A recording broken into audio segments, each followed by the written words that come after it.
সেই ভগবানকে পাওয়ার জন্য কত যুগে মনে ঋষি সাধনা করেছিল, কিন্তু ভগবান রাম বলেছিল এ জন্মে হবে না, কারণ এই জন্ম তোমাদের সাধু বেশ নিয়েছো, সাধুগুরু বৈষ্ণবের বেশ তোমরা ধারণ করেছো, এই জন্মে নয় পরের জন্মে তোমরা ব্রজগোপী হয়ে যাবে, সেই জন্মে তোমাদের মনের বাসনা পূর্ণ করবে। 7 লক্ষ বালকুল্য মনি ঋষি, সেই মনি ঋষিরাও গোবিন্দকে পাওয়ার জন্য আরাধনা করেছিল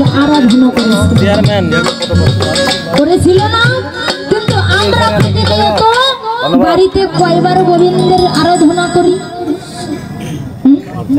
কয়বার করি না? একবারও করি। কারণ দেখুন আমাদের এই জনমটা কি মা মানব জনম, যে জনমের জন্য স্বর্গের দেবতারাও মানসা করে, ভেবেছেন কখনো? এই মানব জনম দুর্লভ জনম গো মা। শাস্ত্রে বলেছে জল জাল অবলক্ষানি স্থাবরা বিংশতি কৃমিয়া রুদ্র শঙ্খ পক্ষিণং 10 লক্ষ কম 300 লক্ষানি পশু মানুষ 400 লক্ষানি মানবা। 4 লক্ষ মানব জনিতে তুমি জন্মগ্রহণ করেছো, কখনো বোবা কখনো কানা খোরা হয়েছো, এত সুন্দর পরিপূর্ণ মানব জন্ম যখন তুমি পেলে, এই জন্ম পেয়ে তুমি কি করলে?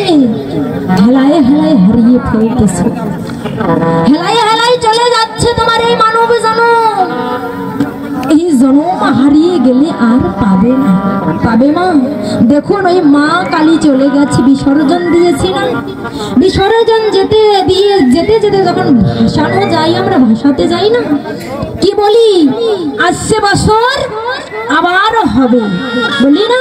দুর্গা প্রতিমা বিসর্জন দেই, আর কি বলি? আসছে বছর আবার হবে। কিন্তু এই দেহ থেকে প্রাণ পাখিটি যখন চলে যায় তখন কি বলি মা?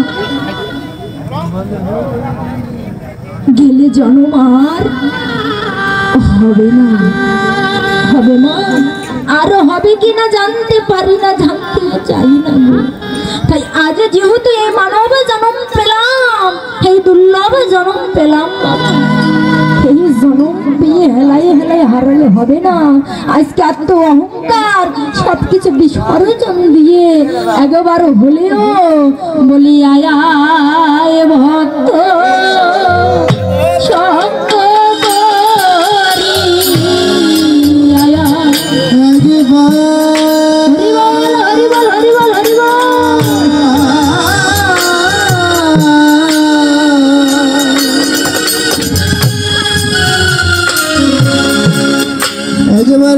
ভক্ত